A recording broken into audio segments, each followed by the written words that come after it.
Alors, s'il vous plaît, on va essayer de faire la suite. Donc, nous avons déjà montré comment créer une structure de données, comment l'utiliser, comment initialiser, comment afficher. Donc, vous pouvez faire la même chose pour ces informations-là, parce qu'il s'agit il s'agit d'une simple différence qu'il y a des pointeurs. Donc, rapidement, nous allons la créer, cette deuxième structure de données, pour montrer comment l'utiliser. En répondant à ces deux questions,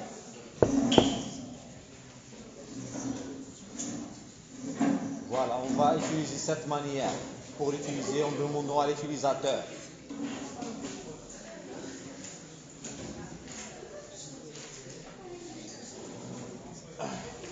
Alors, void create fifi.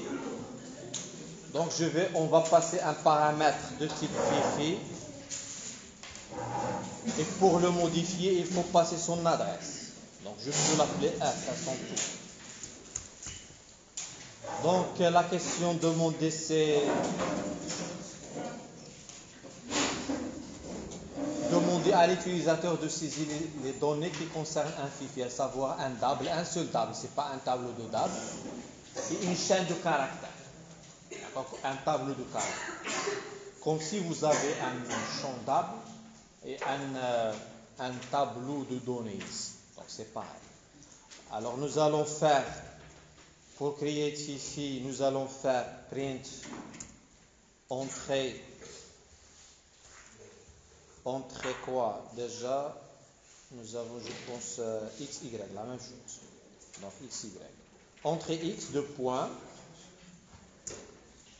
Et scanf. Scanf quoi? Scanf pourcentage D. Parce que c'est un. Non, pourcentage LF. Parce que c'est un double. Et ensuite, l'adresse de F flèche parce que c'est un pointeur. Et X, son adresse. Déjà, X, c'est un pointeur, donc son adresse, c'est X. D'accord? Pourquoi? Parce que si vous allez utiliser un type atomique de type pointeur, c'est quoi l'adresse? L'adresse, c'est A. Alors, pareil, c'est pour X. Et on va mettre entrée Y.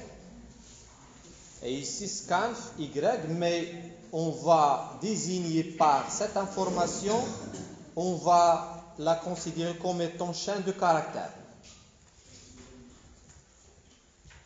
Alors, une chaîne de caractères, mais ici dans le char, double, on va un seul double. D'accord? Un seul. Et ici, une chaîne de caractères. Alors, entrée Y, scanf. Pour lire une chaîne de caractères, je dois avoir un pourcentage S. Jusqu'à maintenant, je vais avoir une erreur au niveau de la ligne 15. Pourquoi? Parce que X, c'est un pointeur, donc avant de l'utiliser, il faut réserver l'espace mémoire nécessaire. Parce que, pareil que les types primitifs sur un pointeur, par exemple, si je vais mettre un double D, donc je ne peux pas mettre directement scanf pourcentage LF, je ne peux pas mettre ça parce que ça ne va pas marcher. Donc il faut, avant ça, il faut allouer l'espace mémoire pour ce double-là de la manière suivante. D'accord? Size of un double. Maintenant, je peux saisir un double dans D parce que j'ai réservé l'espace mémoire. Pareil que pour X.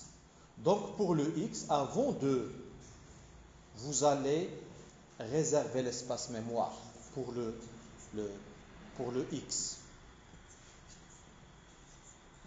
Alors ici, ce n'est pas le D, donc je vais effacer cette instruction. Maintenant, c'est bon. Pareil, parce que ici, je vais réserver un espace pour un seul double.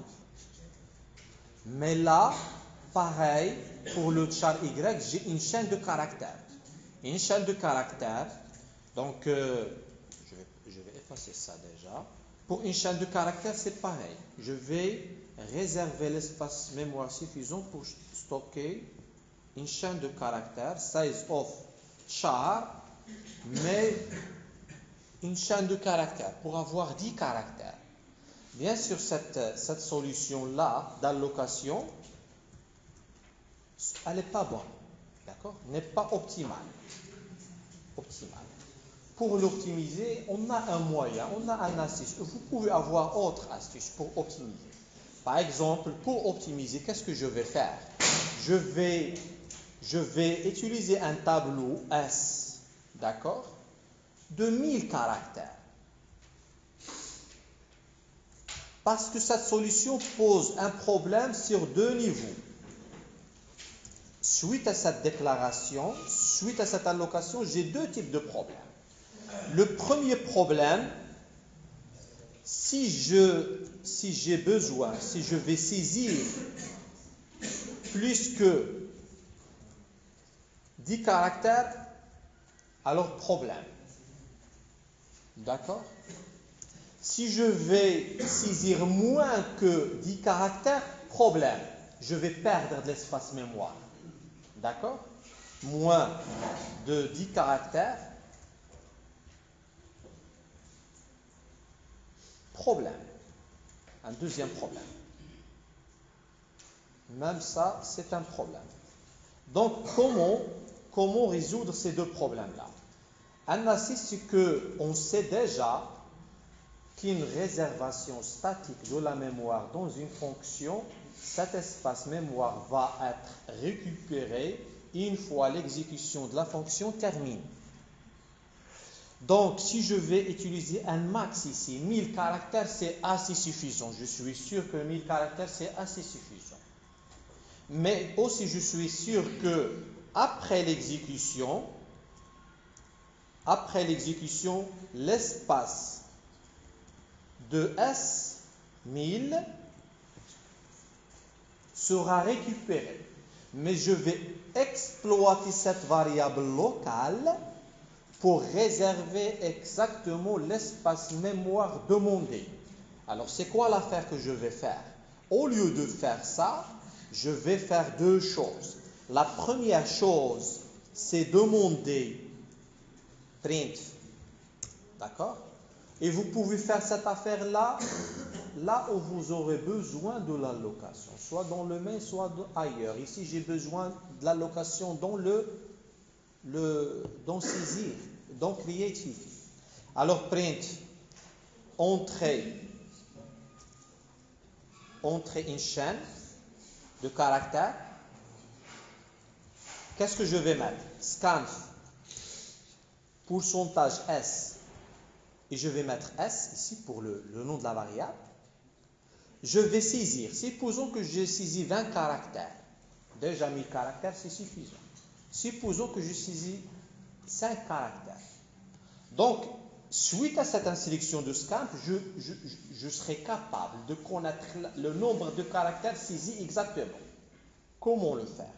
Alors, si je vais mettre ici, au lieu de 10, je vais mettre strlen S. Donc, suite à cette déclaration, je vais saisir et je vais allouer exactement le nombre de caractères saisis par l'utilisateur à la de scanf. D'accord? Alors, ça c'est l'allocation. Mais comment attribuer, parce que cette affaire-là, je vais la mettre ici. Maintenant, il reste à copier les caractères saisis parce qu'il faut mettre les caractères saisis dans la variable y. Il faut passer par str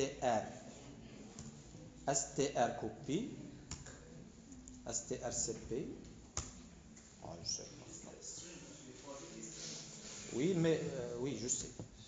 Il faut importer. Par contre, peut-être c'est de reconnaître qu'en quoi il y a une fonction qui s'appelle strcopy existe. D'accord?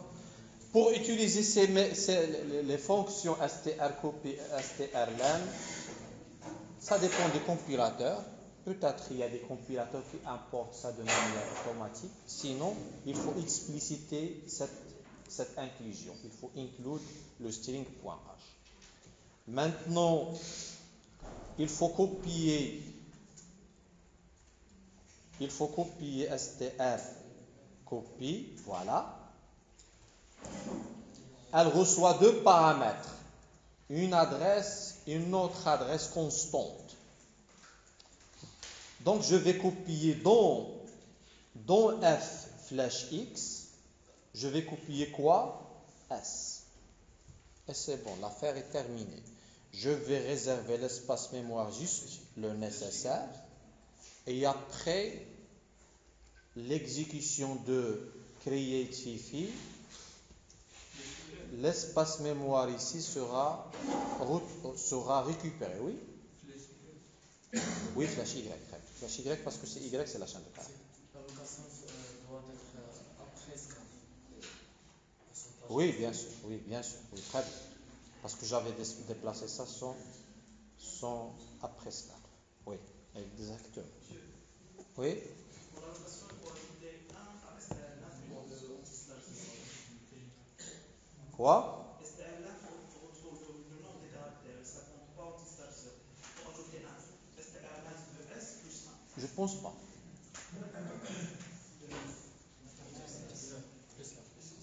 Hein? Je sais pas, sinon on va imprimer exactement on va mettre. Je sais pas, sinon c'est une optimisation à faire. Je vais faire n, c'est le nombre de caractères. Je vais mettre int n et je vais mettre n égale ça. Et je peux imprimer print taille exact. Et je vais imprimer ça et je vais mettre n. Donc la taille exacte après l'assise.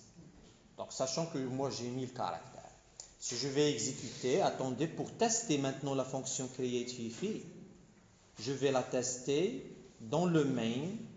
Je vais, à la place de ça, nous allons maintenant utiliser un fifi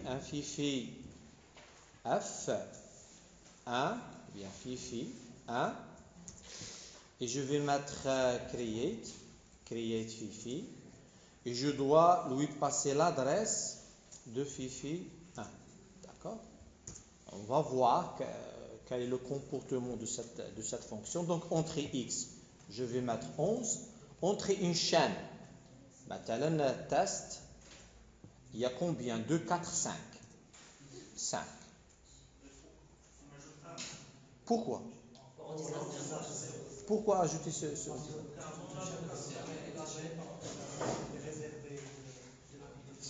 mais regardez, l'objectif c'est quoi? L'objectif c'est finalement, si je vais mettre un display, si au niveau de l'affichage je vais avoir un problème, à ce moment-là, oui. Est-ce que vous êtes d'accord? Display, oui, s'il s'affiche, donc ce que si je reçois, ça pose pas de problème. Pourquoi alors peut-être je sais que pour connaître la fin d'une chaîne de caractères, je dois avoir un caractère vers la fin qui est anti-slash 0. Ce caractère-là, attendez, ce caractère,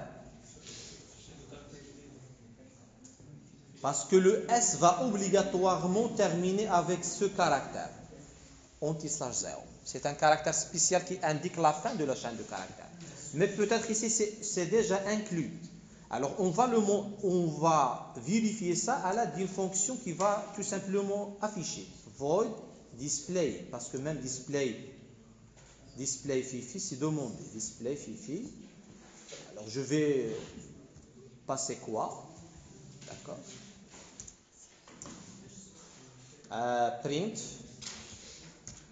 Print 2 points x, c'est un double, donc point 2 lf,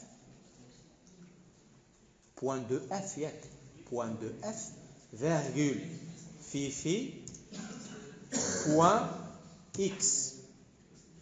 D'accord? Mais son contenu normal, son contenu parce que c'est un pointeur. Alors là, il faut ajouter l'étoile. On va voir si ça marche. Si ça ne marche pas, on doit ajouter une parenthèse. La même chose pour afficher une chaîne de caractères. Je vais mettre ça pourcentage S fifi.y. D'accord? Alors là, print. Je peux ajouter un espace entre les deux ou bien virgule. Et je peux mettre ça et ça ici pour mettre entre parenthèses. Donc si je vais mettre un display fifi, je vais mettre fifi 1 et voilà. Si je vais exécuter, je vais entrer un X11 et un chaîne de caractère test. Donc pour moi, si la fiche test comme il est ici, donc ça, il n'y a pas de problème. Pourquoi ajouter une autre allocation? C'est pas vraiment une question. Même s'il marche, Ça marche déjà. ça ne veut pas dire que l'anti-slash existe. Si le code s'exécute, ça ne veut pas dire Oui, peut-être, je ne sais pas, mais donnez-moi un problème qui peut se poser face à cette situation. Parce que je saisis une information, j'arrive à l'afficher. Donc pour moi, c'est bon. Peut-être. Je ne sais pas, mais ce qu'il faut garder à votre tête, c'est que l'anti-slash 0, il marque la fin de la chaîne de caractères. D'accord? Est-ce qu'il y a problème ici d'affichage? Non. Je vais l'afficher autrement. Je peux mettre un char. Attendez, comment je vais faire? Je vais l'afficher, au lieu d'afficher ça, en utilisant, elle est où l'affichage? Voilà. Au lieu d'utiliser print, je vais utiliser une boucle. Et on va voir. Est-ce que l'anti-slash existe? For. D'accord? Je peux faire ça. For. Je peux faire ça. Je peux faire ça. D'accord? Qu'est-ce que je souhaite faire déjà? Moi, je vais faire la boucle. Je vais faire print. Pourcentage C. D'accord? S ou bien le fifi.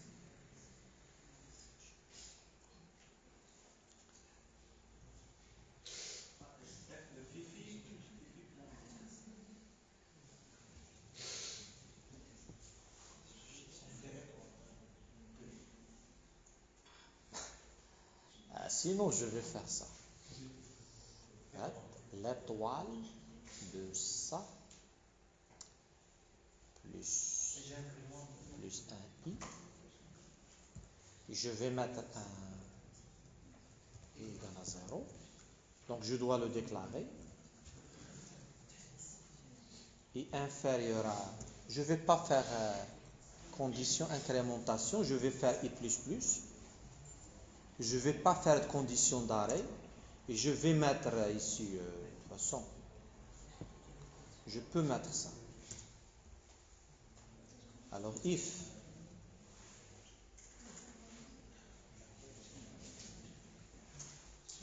parce que c'est un caractère, je peux utiliser ça, égal, un caractère spécial, anti-slash 0. D'accord? Break. Alors, si ça marche encore, cette instruction-là, c'est-à-dire automatiquement, peut-être il fait, sinon s'il ne fait pas, s'il y a problème d'affichage, entrer un X33, entrer une chaîne RAD, voilà, il n'y a pas de problème.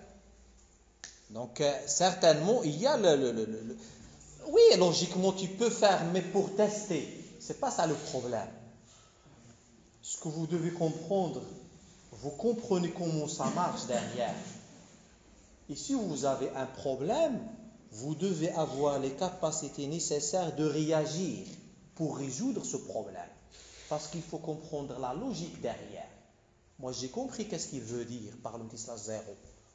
Moi, j'ai considéré, j'ai pris comme... Tant que ça marche, moi, j'ai dit, voilà, l'affaire est derrière traitée de manière automatique. Il n'était pas convaincu, c'est son droit. Mais moi, on a maintenant justifié comme quoi l'anti-slash 0 existe. Donc, il doit être convaincu maintenant. D'accord? Donc, c'est ça ce qu'il faut faire. Alors, Vous avez compris maintenant, on peut en général passer.